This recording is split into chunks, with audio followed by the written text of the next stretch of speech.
sauver la forêt primordiale. Non, le monde de la lune. Habitants chers la terre. Le Congo profond.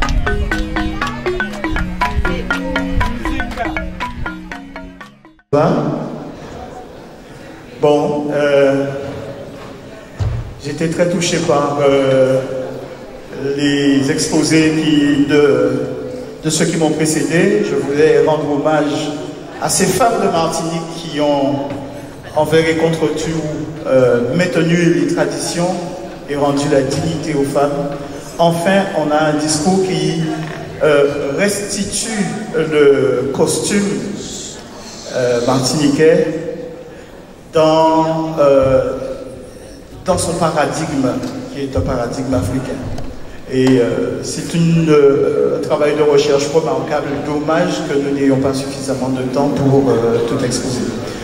Je veux saluer aussi le fier Bernard Moussa pour tout ce qui nous amène comme information concernant la spiritualité africaine et aussi les luttes et les résistances.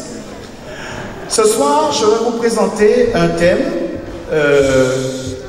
qui est le suivant, la méthode Kouma, clé de compréhension de la société martiniquaise. Alors, je vais d'abord me présenter. Je suis Jolo Divial. Bon, certains me connaissent dans le domaine de la musique. Je suis aussi journaliste. Et je suis un chercheur indépendant qui en a eu assez des versions dont on nous rabâchait les oreilles concernant l'origine de notre langue. Et de voir que tout ce qu'on pouvait bien nous présenter devait absolument avoir les primatures de la vision occidentale. Donc, comme à croire que nous n'avions rien produit en termes de contenu intellectuel, culturel, civilisationnel. On peut même parler de cela.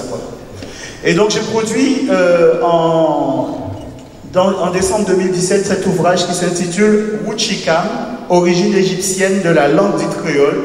Ça a été un séisme parce que associer une langue qu'on appelle si abusivement créole au terme à l'Égypte, ça déjà ça a créé déjà un choc de la part des Occidentaux qui considèrent que c'est leur chasse gardée. Et donc, relier une langue qu'ils méprisent à une civilisation qu'ils vénèrent, il fallait oser. Mais en tout cas, ce n'est pas le fruit d'une invention. Il suffit simplement de s'intéresser en profondeur à notre langue et à la langue de l'Égypte pharaonique pour voir que c'est l'endroit où on trouve le plus de correspondance et le plus de réponses aux questions que se posent les linguistes et les enseignants de la langue dite créole dans le monde. Je ne vais pas dire simplement la Martinique, je vais dire dans le monde. Alors, qu'est-ce que Wuchikam? Eh bien, il s'avère que la langue de l'Égypte ancienne, c'est le Chikam. Chi, c'est le terme pour désigner la gorge, la voix, les activités de la voix, donc la parole, la langue. Et Kama, c'est le pays, c'est le lieu du repos, c'est l'Afrique, en même temps c'est l'Égypte. Et nous parlons en réalité une nouvelle version de cette langue. Voilà ce que nos ancêtres ont accompli, puisque en fait, toute l'humanité africaine est issue d'une même source. Elle a le même fondement culturel, elle a le même fondement linguistique. Donc, c'est sur ce squelette linguistique que tout va s'agréger. Peu importe que les gens arrivent du bassin congolais, que peu importe que les gens arrivent du pays mandé. Et encore, il faut parler, mettre des précisions, parce que nous avons par exemple Madame Lila Sauberger qui est à l'origine de l'école de linguistique française, et qui a démontré que toutes ces langues qui sont parlées, le Wolof, le Sénoufo, le Bambara, les langues Dogon, les langues parlées par exemple au Burkina Faso, sont toutes des langues, des versions de la langue comme ça. Autrement dit, la langue de l'Égypte ancienne n'a pas disparu. Et nous sommes les héritiers de tout cela. Donc, quelle langue pouvons-nous parler? Vous voyez? Donc on va commencer. La première chose qu'il faut constater, si nous voulons sortir de cette zone de somnambulisme et de flottement dont parlait Cheikh Anta Diop, c'est que la caloge créole, et j'utilise le mot caloge parce que c'est un mot qui parle à beaucoup de gens, c'est une forme de captation d'héritage. Voilà. La création de la marque générique créole, et là je parle en termes marketing, hein, c'est pour que vous compreniez, a répondu à un processus sciemment orchestré de captation d'héritage. Il a permis à un groupe dominant de s'arroger le génie créatif d'un autre dominé, langue, musique, cuisine, habillement, médecine, culture, costume, vous venez de le voir, par dépôt frauduleux de brevets. Le terme créole apposé sur tous les éléments civilisationnels des déportés africains entretient le mythe selon lequel ils n'auraient rien inventé. Il accrédite l'idée selon laquelle c'est du contact avec l'Europe que le noir a eu accès à la civilisation. Cette emprise ne lui laisse nulle autre voie de salut que l'imitation du modèle dominant.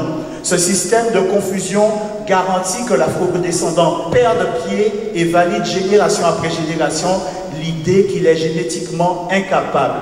Nous avons donc urgence à nous en émanciper. Et comment le faire?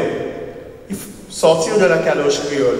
Le premier élément fondamental d'un peuple, le premier élément qu'on doit arracher à cette caloche, c'est notre langue. Et donc il s'avère que la perspective créole produit des afro-descendants malvoyants. Et vous allez voir pourquoi. Parce qu'en réalité, nous pratiquons une langue, nous avons des éléments culturels et nous ne savons pas à quoi les relier. Et on nous dit, c'est créole. Donc notre cuisine n'est pas africaine, elle est créole, notre costume n'est pas africain, il est créole, et ainsi de suite. Et donc, on ne sait rien de notre spiritualité ancestrale. On utilise des mots qui sont en lien avec nos ancêtres les plus reculés. Nous avons dans notre langue des phénomènes qui datent de l'apparition du langage. De l'apparition du langage il y a plusieurs dizaines de milliers d'années et nous n'en avons pas conscience parce que nous sommes aveuglés par justement cette sphère créole. Que dire de la philosophie ancestrale? On n'en sait rien. On n'a pas, c'est la première fois, chose extraordinaire, tant que nous restons dans la sphère créole, eh bien notre langue n'a pas d'étymologie. Vous ouvrez n'importe quel dictionnaire de langue créole, comme ils aiment à utiliser cette appellation, vous n'allez jamais trouver une once d'étymologie. La seule que vous pouvez trouver, c'est une référence au grec, au latin ou au français. C'est les seuls que vous pouvez trouver. D'accord? Or, on ne se pose jamais la question des questions. Comment le grec est devenu grec? Comment le latin est devenu latin? Et bien souvent, ne serait-ce que pour le latin, la réponse est Kikongo, Lingala, phénicien, égyptien ancien. Voilà, Swahili, parce que ce sont des langues qui sont bien plus archaïques, par exemple, que l'égyptien ancien. Il faut le savoir. Donc, nos fondements culturels, notre estime personnelle en prend un coup. Il n'y a pas de grammaire universelle concernant notre langue. Et donc, nous touchons du doigt la société martiniquaise fondamentale, mais elle nous échappe. Et ainsi va la vie.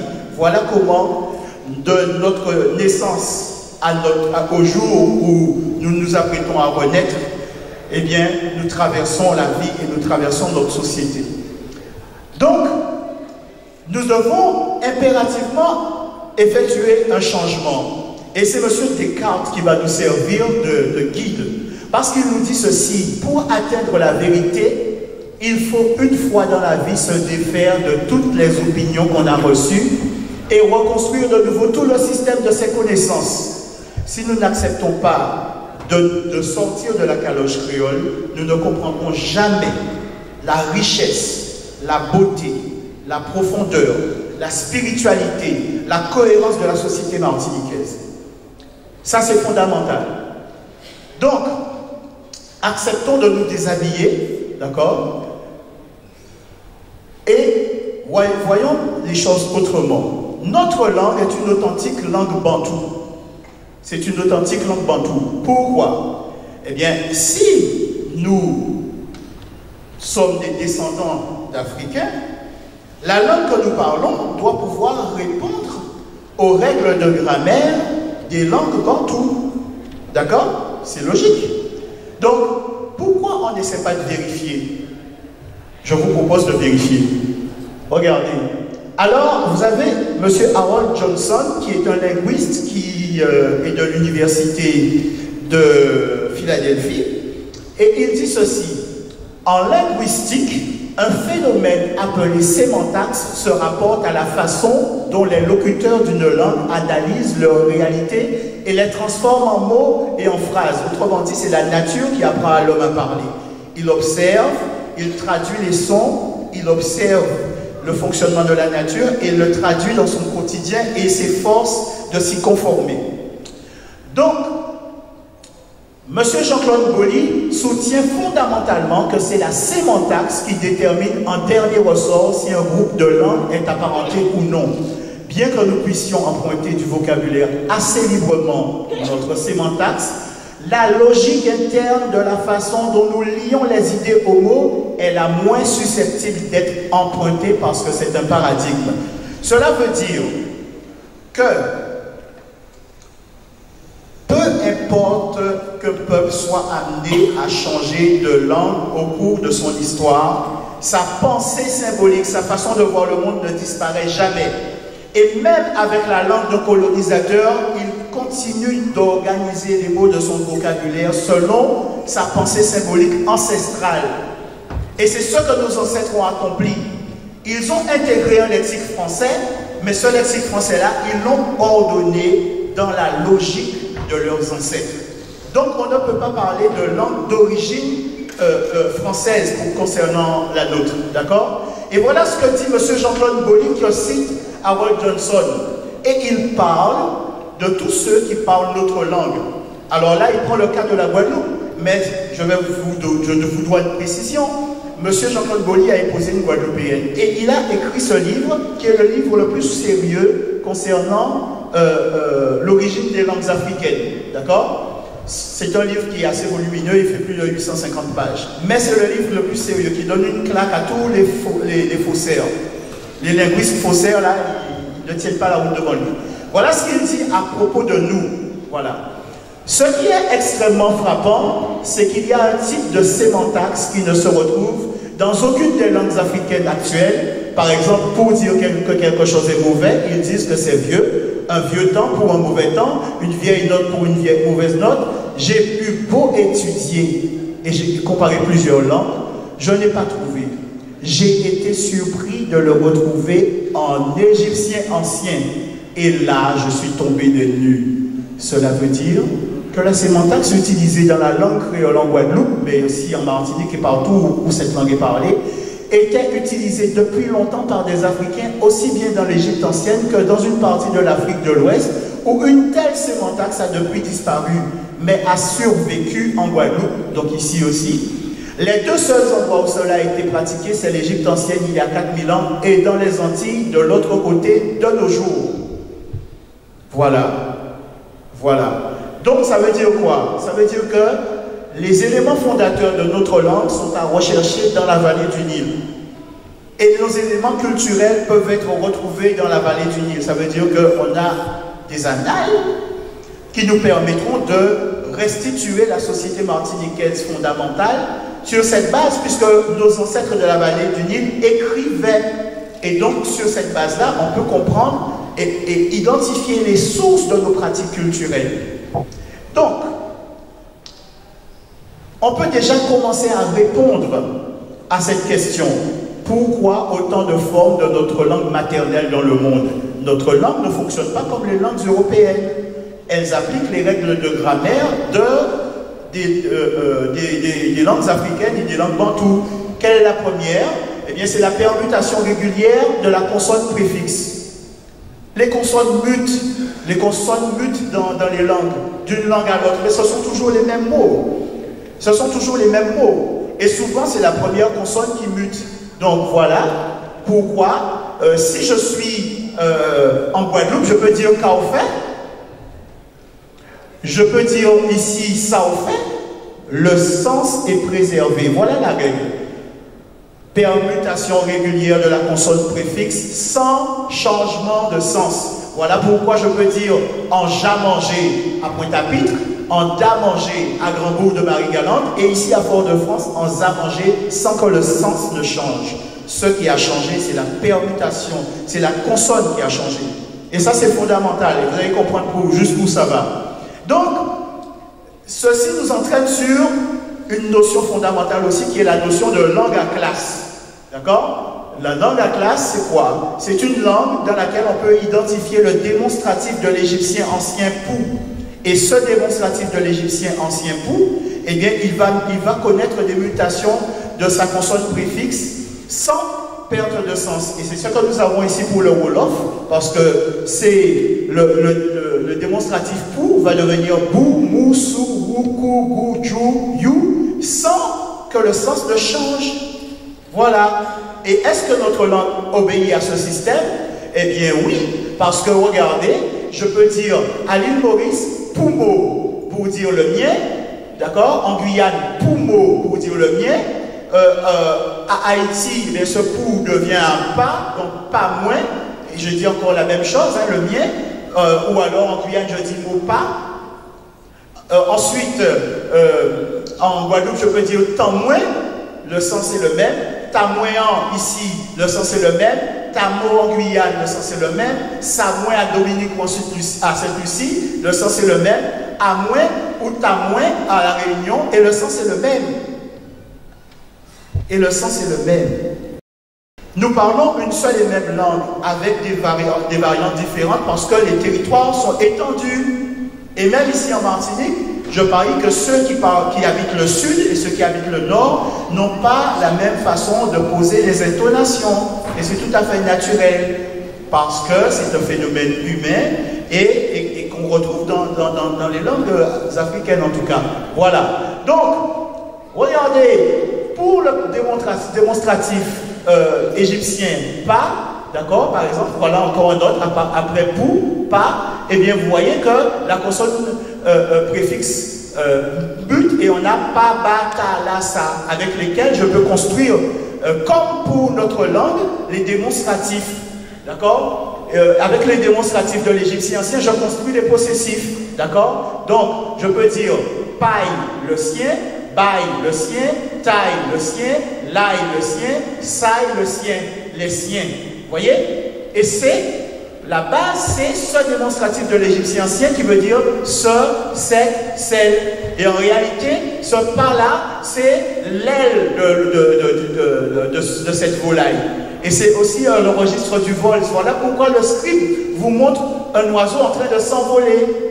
Voilà. Et c'est la racine. Alors, je vais vous dire, il y a une règle aussi qui est très très ancienne au niveau des langues. Dès la préhistoire, au moment où se forme le langage, eh bien, quand des éléments vont par paire, eh bien, on double le phonème.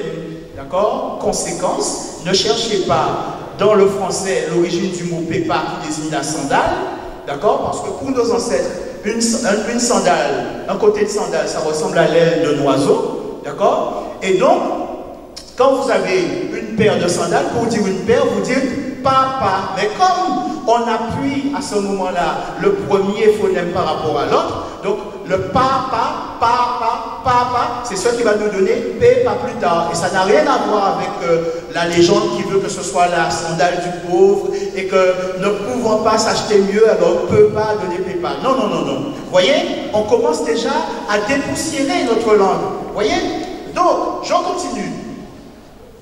On peut comprendre donc nos pronoms possessifs Wuchikam. Quand je dis Wuchikam, il faut entendre une famille de langues. Parce que techniquement, ce que nous parlons, c'est une nouvelle langue africaine qui s'est révélée aux Européens du fait de la traite esclavagiste. D'accord? Nos ancêtres, tout ce qu'ils ont fait, c'est parler leur langue.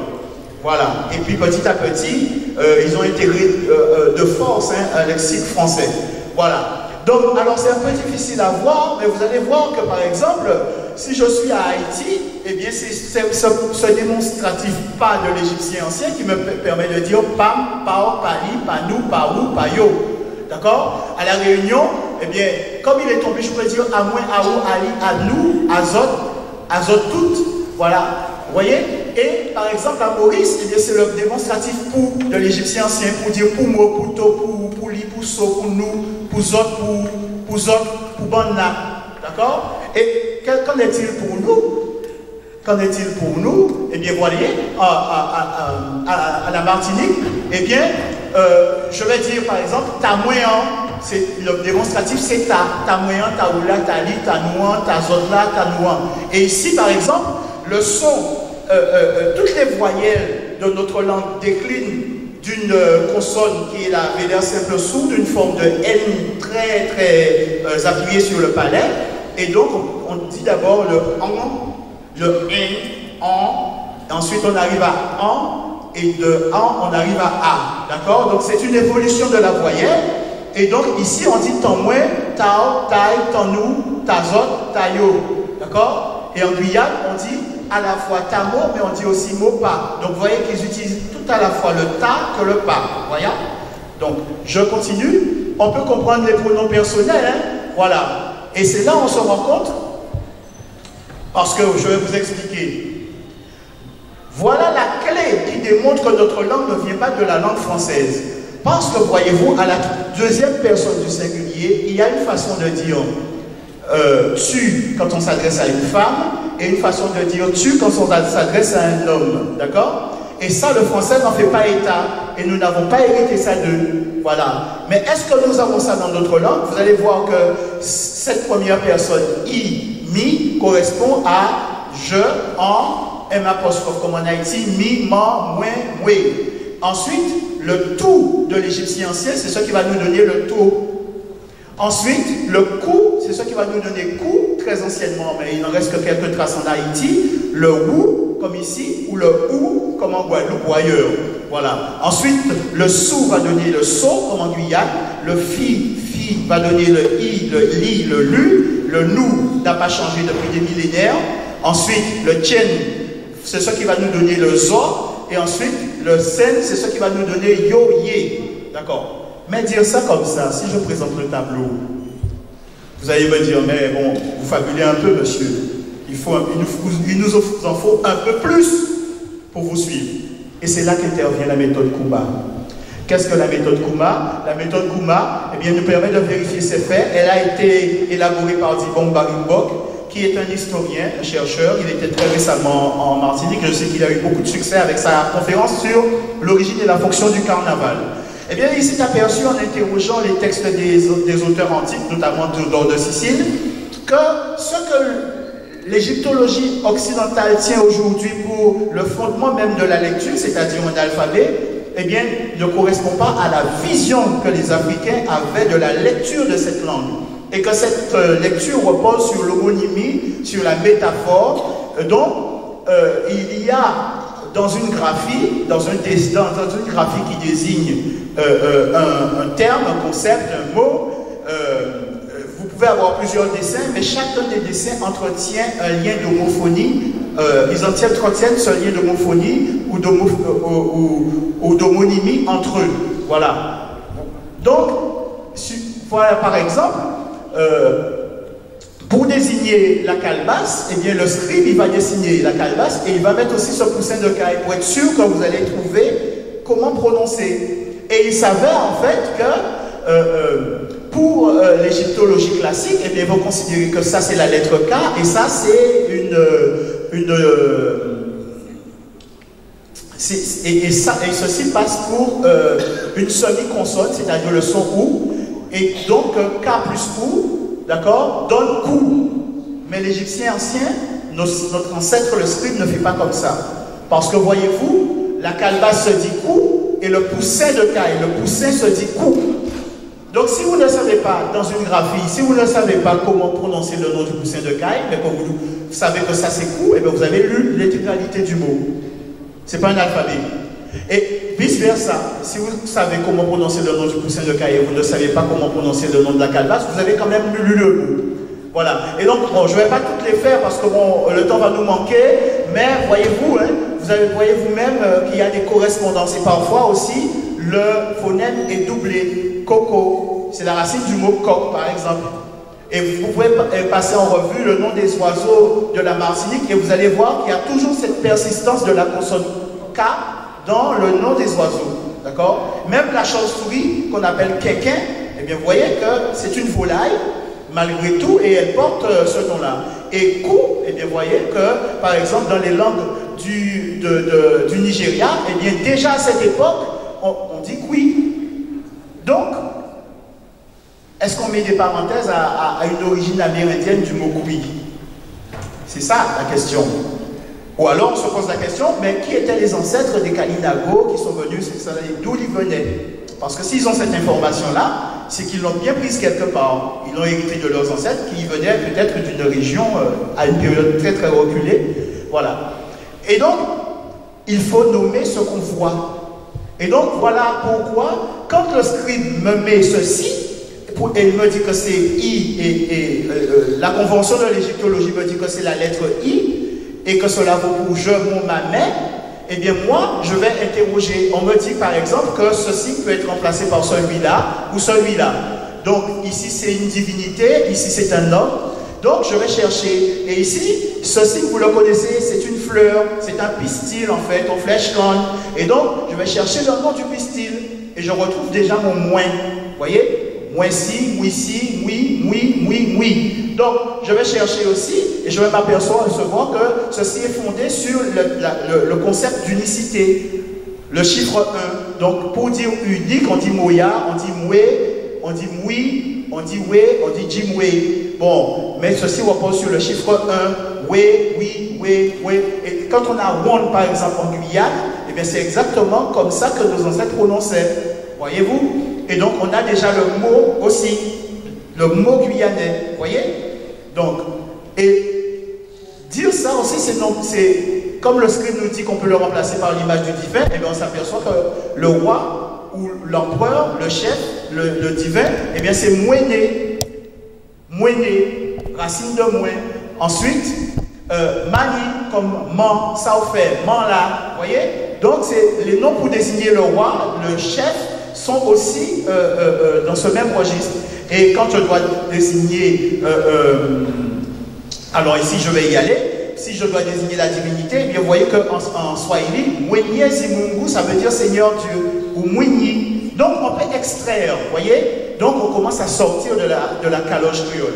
Ensuite, si je dois dire moi, par exemple, c'est mi, me, man, vous voyez, dans les langues africaines modernes. Parce qu'il faut solliciter les langues africaines modernes pour comprendre. Voilà. Et donc, par exemple, je ne vais pas tous les faire, mais faisons par exemple la deuxième personne du singulier. Le scribe dit qu'il y a une façon de dire tu quand on s'adresse à une femme et tu quand on s'adresse à un homme. Eh bien, quand il s'adresse à une femme, eh bien, sa façon de le dire, c'est de nommer la femme. Et c'est ce que nous avons ici. Parce que tout, c'est ce qui nous donne le tu féminin. Alors, vous avez vu que dans la graphie, il y a une corde et une galette de pain. Mais si on cherche, par exemple, on va voir Kati, Kat, Kimis, Kambi pour le pain. Ensuite, on va voir que, par exemple, apparaît la racine Utu, Tusi, Tuchi, Kuchuri, Touma, tout. Le tout qu'on recherchait tout à l'heure, il apparaît dans cette racine qui désigne le cœur, le milieu, le centre. Ensuite, vous avez Atou, donc Atou forme, là, quand on madame Atou forme, et bien voilà, vous dites 2 fois le nom de la femme, voilà. Et vous avez aussi Chebe comme Kembe. Pourquoi? Parce qu'on peut remplacer aussi ce signe par une entrave à un niveau qui se dit justement Chen, voyez? Et donc, on peut extraire comme ça le tout, d'accord? Le to qu'on a en Guyane pour nommer la corde. Et voilà pourquoi le script nous donne ces indications. Et si on doit passer par exemple, vous voyez, à tout, si ou tout, c'est les mots pour désigner la deuxième personne du singulier féminine. D'accord? Ou l'homme et son oui, eh bien, le script nous donne ceci comme élément pour nommer la deuxième personne du singulier masculine. Eh bien, si nous allons, il nous dit qu'on peut remplacer justement par ces différents éléments. Et on peut rechercher ko, la volaille, ko, ku, vous voyez, il apparaît, d'accord? Ensuite, le nom de la calebasse, c'est pareil, on vient de le faire. Et le nom de l'homme, eh bien, ku, vous voyez? Donc, je pourrais faire, je les ai tous identifiés de la première personne du singulier à la dernière personne, troisième personne du pluriel. Et tout fonctionne. Tout fonctionne. Mais le temps va nous manquer, donc je vais accélérer, d'accord? Je vais accélérer. Donc je vais passer sur ça aussi, d'accord? Sauf à vous dire que bon, la lettre phi grecque vient justement de la lettre du nom de cette vipère qui désigne la troisième personne du singulier masculine. Bon, qu'est-ce qu'on ignorait sur notre langue? Dans la sphère créole, dans la caloche créole, on ne nous a jamais dit ça. Eh bien, on ne savait pas qu'il y avait une incidence de la partition du négro-égyptien archaïque. Parce qu'au moment où l'homme commence à parler, eh bien, il y a déjà une forme de langue qui apparaît, qu'on appelle le négro-égyptien archaïque, qui va être la langue d'un empire qui va durer plusieurs dizaines de milliers d'années. C'est de cet empire-là que va partir tous les hommes qui vont partir à la conquête, par exemple, de l'Europe et tout, et qui vont apporter la civilisation dans le monde entier. Donc, on va continuer. Donc, cette langue va se partitionner en deux courants. Donc, le courant qu'on appelle langue béret, Jean-Claude Boully l'appelle comme ça, c'est le nom du foie dans les langues africaines, ou le courant ber, qui désigne aussi le foie. Mais ce courant est distinct, mais il est en interaction, ce qui veut dire que dans les langues béret, ça veut dire les langues où on prononce toutes les consonnes de mots, et les langues où on a tendance à ne pas toutes les prononcer, eh bien, le courant béret a un peu de ber et le courant ber a un peu de béret. Et ça peut se vérifier dans notre langue, par exemple. Parce que regardez, moi je peux dire poko pour dire pas encore, en pokodomi, mais je peux dire aussi en podomi. Vous voyez? Ce phénomène-là, eh bien, c'est l'approche africaine de notre langue qui nous explique pourquoi. Et ce phénomène-là, je vous ai dit que la pensée symbolique d'un peuple ne disparaît pas, même s'il est amené à changer de langue. Ce n'est pas parce que les Américains parlent anglais et nous parlons français que ce phénomène-là n'est pas en nous. C'est notre pensée symbolique. Ce qui fait que les Américains, eh bien, ils vont dire, les Américains, les WASP, les Blancs, ils vont dire mort. Mais les Africains qui vivent, les Africains américains vont dire mort. Comme dans Mob et Blues. Voilà, vous voyez, langue béret, langue ber. D'accord? On ne savait pas non plus que nos onomatopées étaient des verbes. Voilà. Popolo, s'envoler. Bigiti, danseur claudiquant. Fouloulou, souffler. Wani wana, manger. Krakrakra, rire. Bekeke, se moquer. Ce sont des verbes. Ce sont des verbes très anciens qui datent même d'avant l'Égypte pharaonique. Vous voyez? Vous aviez entendu parler de ça? Est-ce que vous avez entendu parler de ça? Voilà. Donc on continue et on sort de la caloche. Donc il y a un phénomène aussi dans notre langue qui est le phénomène de duplication-traduction. Ça veut dire qu'on a tendance à utiliser deux mots dans deux langues différentes qui ont le même sens et à les accoler. Et vous allez voir, quand on dit tomber blip, on ne sait pas que blip ça veut dire tomber. Quand on dit tousser kehek kehek, mais kehek kehek c'est tousser en égyptien ancien. Vous voyez? Quand on dit pain à boule, mais polo, c'est le pain. Vous voyez? Quand on dit souffler fouloulou, mais fouloulou, c'est souffler. Quand on dit madou, si vous mais mada, c'est adoucir, c'est rendre doux. Et tout comme nous, vous savez, le mot sucré est rentré dans notre langue il y a c'est très récent. Avant, on disait doux. Et nos ancêtres ne connaissent pas le mot sucré. Ils connaissent ce terme pour dire doux, exactement comme nous. Vous voyez? Et donc, quand on dit rik-rak-rak-rak, mais kekeke c'est rire.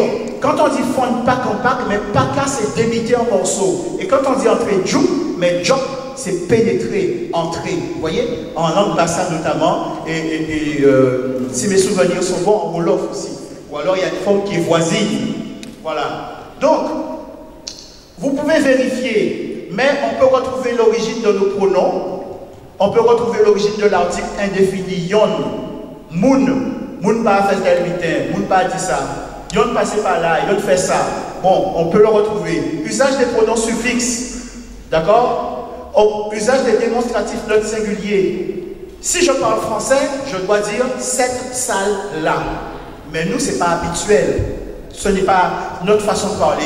Nous aurons tendance à dire cette salle-là, ça. Eh bien, nos ancêtres de la vallée du Nil parlaient exactement comme ça. Ils usaient de démonstratifs neutres singuliers. L'usage des formes isbé. Quand on dit en bail, en lay, douvaille, deyei, on ajoute toujours un double i.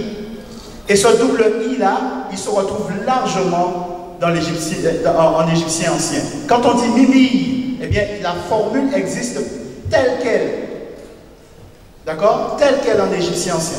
D'ailleurs, mi, quand on vous offre quelque chose et qu'on vous dit mi, ça c'est un mot de l'Égypte. Vous voyez? Bon. Qu'est-ce que je pourrais vous dire? Les formules en CGMF, même à la Martinique concernée largement, en Tekele, en Sélé, toutes ces formules-là, c'est de l'égyptien ancien, c'est du CGMF, dans les formes, ce qu'on appelle les formes verbales en CGMF. L'usage de la voix passive, l'usage de la négation, l'usage des formes en CGMTC, en TCME. Vous voyez, je traduis, hein? En TCME, en CLME. Tout ça, vous le retrouvez dans cette langue. D'accord? Et on peut restituer notre lexique, d'accord? Décryptage de notre vocabulaire et approche étymologique. Comprendre l'alliance. Et voilà. Et on peut restituer notre lexique, par exemple, on nous dit qu'un coquignol, c'est un coco nu. Oui, d'accord, mais sur quelle racine? Comment? Pourquoi? Bon, vous avez vu que la racine de la volaille, c'est ko. Nous sommes d'accord. Qui, c'est la voix. D'accord? Mais c'est aussi le cou, la gorge. Donc, il nous reste à identifier le gnol. D'accord? Et gnol, nyoka, c'est le serpent. Donc, un coquignol, c'est un serpent, c'est une volaille qui a le cou aussi lisse que la peau d'un. Voilà un coquignol. Voyez? Et le gnol, nyoka, c'est aussi la même racine que le mot yol. Parce qu'en fait, il est question du sillage que le bateau laisse à la surface de l'eau. Comme le serpent aussi laisse un sillage quand il passe dans le sable. Voyez-vous? Donc c'est la même racine. Bon, qu'est-ce que je pourrais vous dire encore? Il y aurait tellement à dire, en fait. Bon, donc on peut restituer notre lexique et on peut mieux comprendre, d'accord? On peut mieux comprendre pourquoi il est fondé de dire que l'origine de notre langue n'a rien à voir avec le français. Bon, alors après avoir vu l'étymologie, eh bien, on peut comprendre aussi ce qu'est l'alliance éthiopienne en Martinique. Si je vous dis que ça se pratique, on peut aller et identifier et comprendre le sens profond de nos traditions les plus anciennes, celles que nous voulons préserver. L'alliance éthiopienne, c'est quand les divinités elles-mêmes s'accordent, d'accord, pour concourir à l'unité du pays, la solidité de l'État. Voilà pourquoi le pharaon est présenté ici, parce qu'il incarne l'État égyptien. Et là, vous voyez que deux divinités s'accordent et elles tirent les liens presque elles essaient presque à les couper, comme on dirait chez nous, serrer à couper, pour que ces liens qui unissent l'État soient solides. Et en fait, c'est une figuration du feu, parce que, en fait, vous avez du papyrus ici, le papyrus se dit pire, et le feu se dit pire. Donc, quand le scribe vous désigne le papyrus, en fait, il est en train de vous parler du feu. Le feu en tant qu'élément pour faire l'unité, l'union. Donc, voilà encore une autre façon de faire l'alliance. Voilà, ici, ils administrent au pharaon et donc à l'État un bain lustral. Et cette eau-là, eh bien, vous voyez voir qu'elle a un lien avec l'idée d'unité. D'accord? Donc, on va voir par exemple qu'en langue non, kétis, c'est laver. D'accord? Bakwek, peta laver. En Yagwa, Souta lavé, en Liwanzi, Soka lavé, en Moumouye, Soka lavé. Je vous fais remarquer quand même que l'anglais dit Sok trempé baigné, donc vous voyez où il a pris.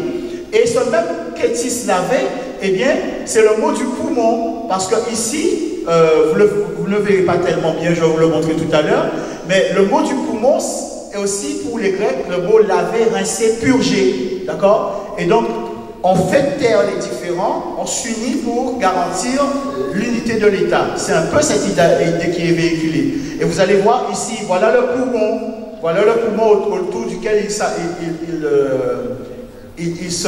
fédère. Et vous voyez ici que Seth et Horus sont en litige permanent, d'accord? Parce que l'un incarne la force de l'expansion de l'univers et l'autre incarne la gravitation. Donc, so laver, c'est allié, d'accord? Et regardez, so tout rincer, les souhaiter rincer. Et là, quand je suis à les souhaiter, j'ai déjà touché le nom de cette tradition martiniquaise où l'alliance est fondamentale. Siotou, alliance. Moussota, se marier, donc le mariage, l'idée du mariage, et aussi entre dans le registre de l'alliance, puisque en fait c'est une forme d'alliance. Donc voilà, la sauté, union, entente en vue d'effectuer un travail agricole. Et pour se mettre tous d'accord, qu'est-ce qu'on fait? On fait un feu. Le feu, c'est l'unité. D'accord? Et on va voir à quoi correspondent les noms du feu. Donc vous voyez, Yemba, les souhaits souffler, Yemba, les souhaits rincer, Mouka, Moussota, se marier, Luba, Siotu, alliance, Teke, la Tsugu, alliance, Wuchika, la Sauté, alliance. D'accord? Donc on se met d'accord. Et vous voyez que c'est le même terme qui est développé ici, par exemple en Guadeloupe, où on a des termes, par exemple, comme combine, convoi ou domaine. Domaine, c'est un travail agricole, une unité de travail agricole qu'on fait à partir de 17 h le soir. Et vous allez voir que, par exemple, on va dire battre, frapper, puisque le premier travail qu'on effectue, c'est le travail agricole, avant de passer à d'autres types de métiers. Donc, battre, c'est travailler. Donc, on peut dire en caille battre. Si je dis en caille battre, tout le monde comprend que c'est travailler en caille travail.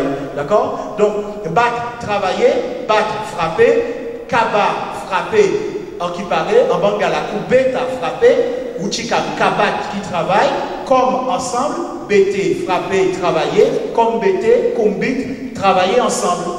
Voilà, et c'est ça l'idée qui est rendue ici. Chima ensemble, et ici solinke, doumé ensemble, racine du mot domaine. D'accord? Racine du mot domaine, vous voyez?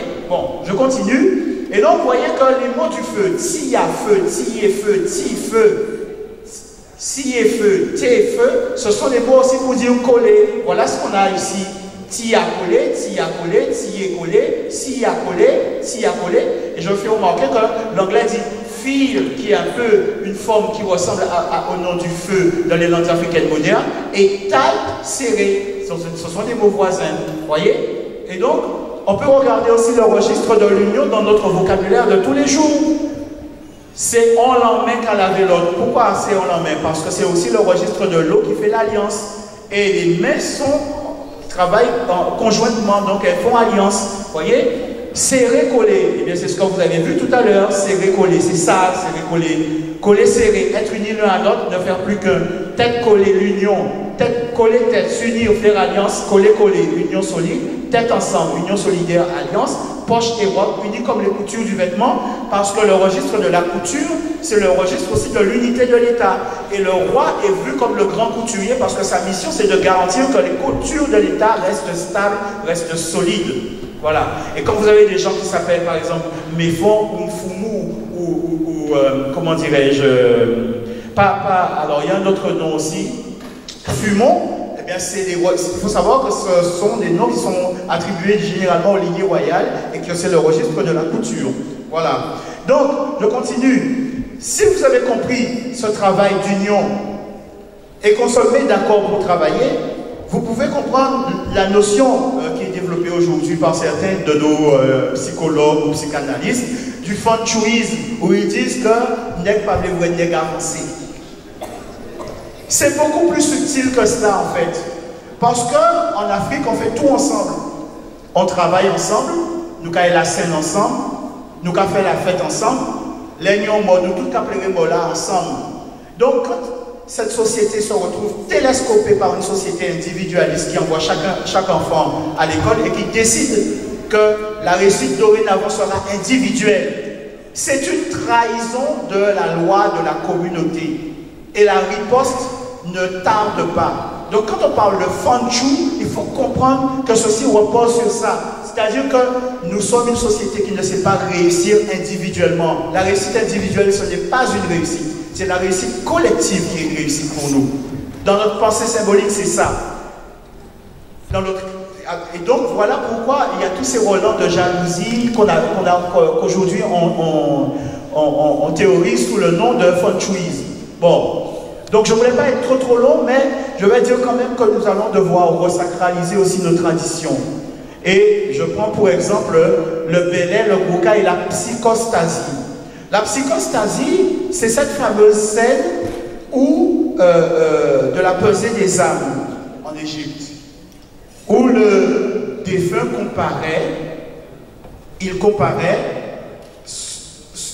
arrive dans cette scène, dit-on, en dansant, sur un fil qui est assez étroit, parce qu'à côté, à droite et à gauche, il y a des embûches, vous voyez, il y a des embûches, donc il doit cheminer, et on va prendre son cœur, on va poser sur un plateau de la balance, et sur l'autre plateau, on va mettre la plume de la Maat. La Maat incarne la vérité, la justice, la perfection, mais c'est aussi une forme, une image d'Isis. Et Isis, du fait que son mari ait été tué et ait rejoint le territoire, le pays, le monde souterrain, le royaume des morts, bon, il figure à l'état de cadavre, il faut le dire, parce que c'est dans la pensée de nos ancêtres, c'est ça, d'accord? Et il préside ce tribunal, d'accord? Mais c'est Isis qui, comme le corps de son époux a été divisé en 14 morceaux, c'est elle qui va partir à la conquête, à la reconquête de ces morceaux pour réunir le corps,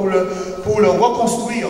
Et ce qui va permettre, en fait, la vie, c'est ce qui va permettre la vie, puisque, en fait, elle va pouvoir, comme ça, donner naissance à Horus par immaculée conception, puisque son époux est déjà mort. Voilà.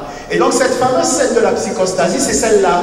Et vous voyez que Anubis, qui est la divinité psychopompe, qui guide les âmes dans la nuit, qui permet aux âmes de passer de l'univers visible vers l'univers invisible, c'est elle qui conduit. Et c'est aussi cette divinité qui va peser, c'est elle qui égalise. D'accord? Parce que le mot chacal, c'est aussi le mot pour dire peser, compter, évaluer. Vous voyez? Bon, ensuite, vous allez avoir cette divinité qui est très importante qu'on appelle Djeuti, mais en réalité c'est Toti. D'accord? Et son rôle, c'est de noter le résultat de la pesée. Mais parfois, dans certaines représentations, elle joue aussi le rôle d'Anubis en comptant, en évaluant, en pesant. Vous voyez? Et donc, voilà le texte de M. Labur-Tolra, en 1987, qui nous dit « De toute façon, le chemin des morts n'était pas facile à suivre pour les nouveaux défunts. Il comprenait des passages périlleux et des embûches. D'après Pierre Béby, il s'agit de traverser les dames, le fleuve des enfers, en dansant sur une corde ou une passerelle.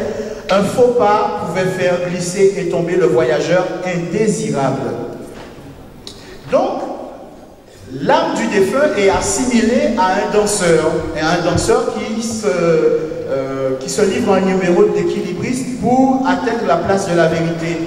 D'accord? Et donc, nous allons nous intéresser à ce personnage, parce que si vous voulez comprendre certaines choses de nos traditions, il est fondamental de s'intéresser à lui.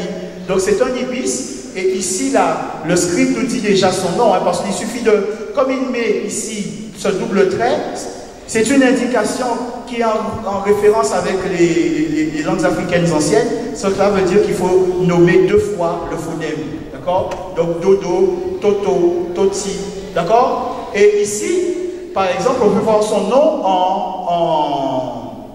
en langue copte, qui passe pour être le dernier stade d'évolution de la langue égyptienne. D'accord? C'est le dernier stade. Après, on considère que la langue a disparu, mais en réalité non, puisqu'elle survit encore de nos jours dans le pays mandé.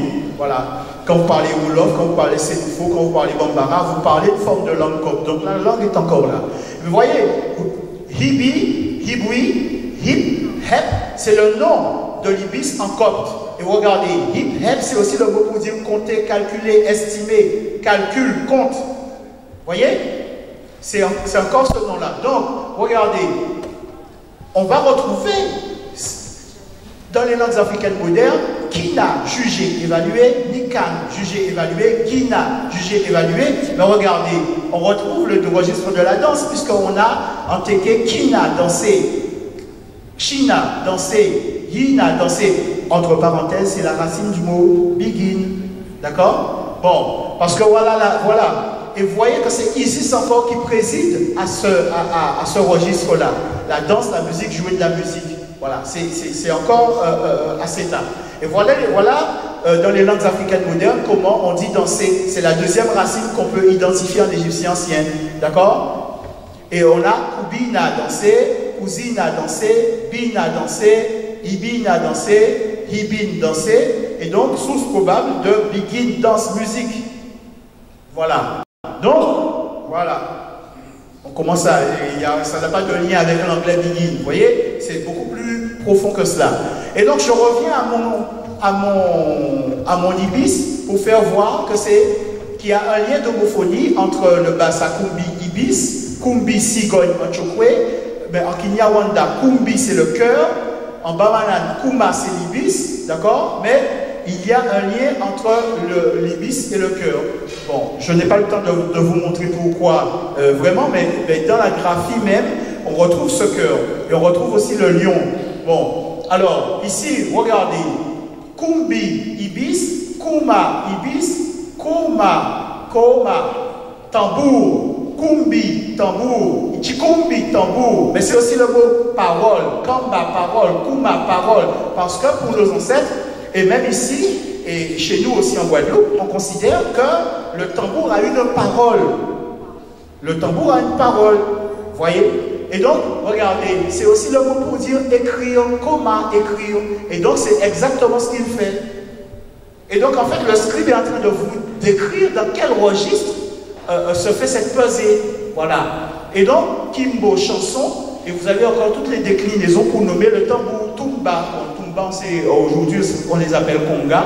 Mais vous voyez d'où cela vient. Vous voyez? Bon. Et ensuite, j'ai encore cette racine. Mesurer, examiner, caille, pleurer, gémir, porter le deuil, danse funéraire, cri du faucon. Donc, intéressons-nous à la question de la danse funéraire. Mais ici, j'ai affaire à ce qu'on appelle des homographes. Ça veut dire que c'est des signes qui ont un symbole commun. Voilà. Et le symbole qu'il y a de commun entre les deux, là, c'est justement ce rapace. Donc, si je nomme le nom du rapace, je dois pouvoir trouver la connexion que je cherche et comment nommer ces deux éléments. Parce que là, on a affaire à des conventions. Alors, qu'est-ce que je vais voir? Eh bien, je vais voir déjà, voilà mon danseur. La posture doit certainement rappeler quelque chose à ceux qui défendent la danse traditionnelle en Martinique. En tout cas, moi, ça me parle ici, ça me parle aussi en Guadeloupe. Alors, on a par exemple en A des K comptés. On a en bas où les K comptés, aussi K écrire, emmène des KI écrire, qui parole, Kanye parole, et K tambour chez nous, Kato tambour en Bijago, Kabaro tambour, donc on peut comprendre le lien qu'il peut y avoir avec le gros K musique, et Waka battre des mains, K chant, Kan voix, Kane parole, K répondre encore en soliste, ce qu'on appelle chez nous le boulaguel. Et aussi, le fait que quand il y a un chanteur de vocal, il y a toujours un chœur qui répond. Eh bien, le terme pour le désigner, c'est K. Donc, vous voyez que K, ce n'est pas simplement l'instrument. L'instrument, et oui, effectivement, il sert à mesurer, hein, parce que c'est le fût circulaire, le fût, en Égypte ancienne, sert à mesurer le grain. Et il a une capacité de 76 litres, 64. Donc, le fait de jouer le tambour sur un K, c'est pas fait... c'est pas sorti de l'imagination de quelqu'un à l'époque moderne. C'est une pratique bien plus ancienne. D'accord? Et donc on continue. Donc vous allez voir que, par exemple, le tambour soliste dans le broca, on l'appelle le tambour maquet. Et son truc, c'est de marquer. D'accord? Comme il note, comme Todd va noter le résultat de la pesée. Et je vous fais remarquer qu'en Swahili, maki, c'est marqué. Et en Wuchika, maquet, c'est écrit ou marqué. Et maquet, c'est le tambour K, le soliste. Et c'est aussi le nom du soliste, celui qui va pratiquer justement la notation de la danse. Il va l'interpréter de ses mains. Parce qu'en réalité, dans cette danse, chaque danseur arrive en soliste, il exécute une danse et le marqueur va interpréter, c'est-à-dire qu'il va tenter de reproduire ce qu'a fait le danseur. Donc on est encore dans cette logique de la psychostasie où Todd va noter le résultat de la pesée du cœur. Parce que danser, c'est manifester son intelligence. Danser, c'est dire ce qu'on est. Vous voyez? Donc, voilà. Et donc, si on doit parler à ce niveau-là du chagrin d'Isis, parce qu'il faut savoir qu'elle a perdu son époux et qu'elle verse tellement de larmes qu'on dit qu'on attribue les crues du Nil aux larmes d'Isis, à son chagrin. Et donc, voyez-vous, on va y arriver. Voilà le mot pour désigner la saison de l'inondation. Et je retrouve ici mon rapace. Et donc, voilà, le mot pour désigner l'aigle, le faucon, en Douala, c'est Mbela. Voilà. Et le mot de l'inondation, en lingala, la crue d'inondation se dit Mbela. Donc, vous voyez que c'est une réalisation du B en P qui donne qui nous permet de passer de l'aigle à la crue, à l'inondation. Et en Bobangui, on dit aussi Pela, la crue d'inondation. Vous voyez? Donc il y a bien un lien d'homonymie, d'homophonie entre les symboles présentés ici. D'accord? Donc, uniquement en cherchant ce lien-là avec les deux premiers signes, j'arrive déjà. Mais ici, je peux nommer aussi le placenta. En Kikongo, c'est Tiboula. Donc, vous voyez, en Lingala, c'est Mboula qui nomme le vagin.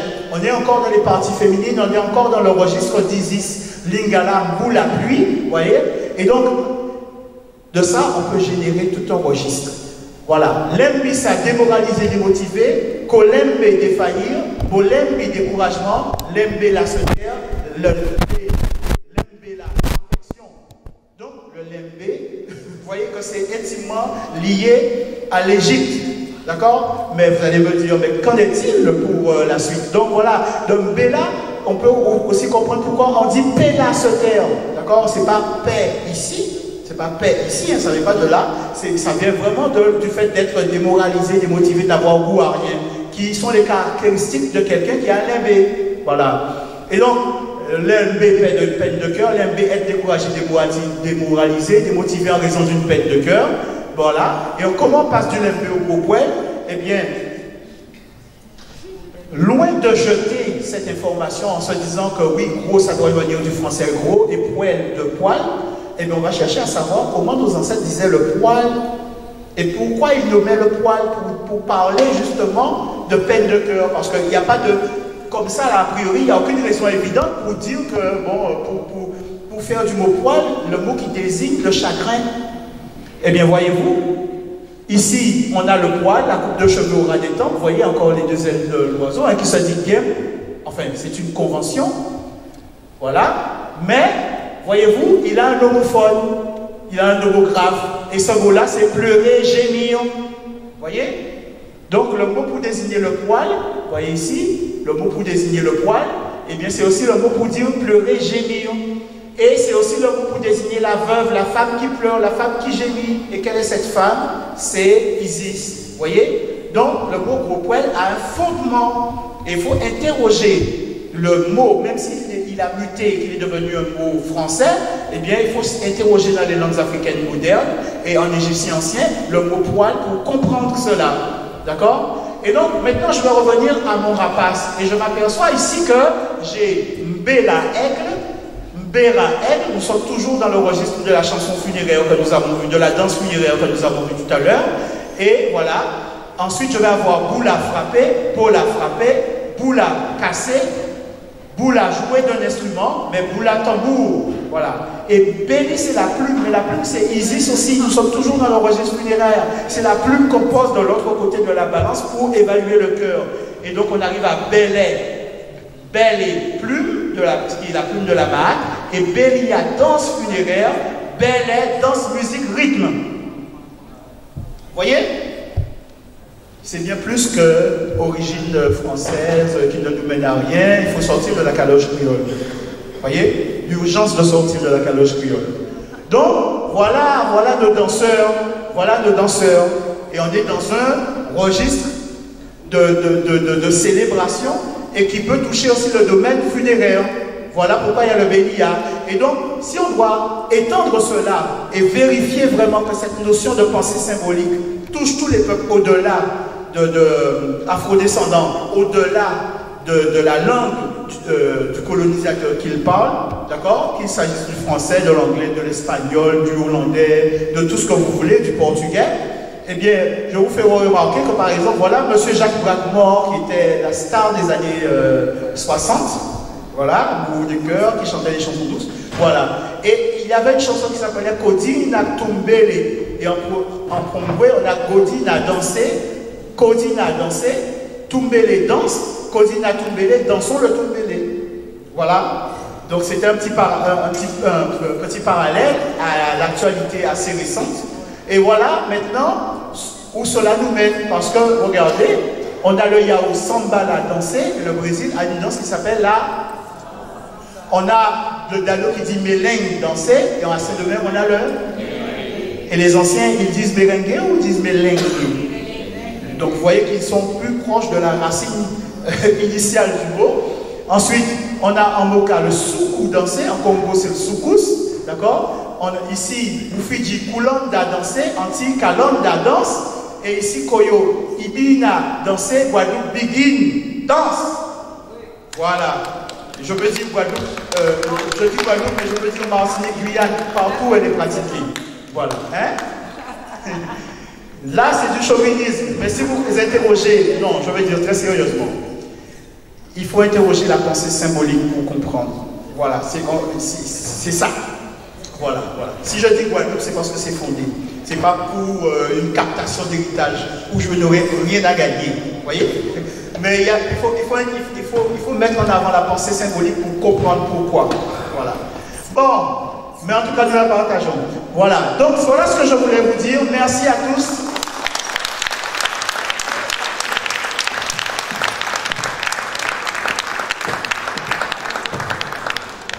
Là, ça remet vraiment tout en question. Sauvons la forêt primordiale. Non, le monde de la lune.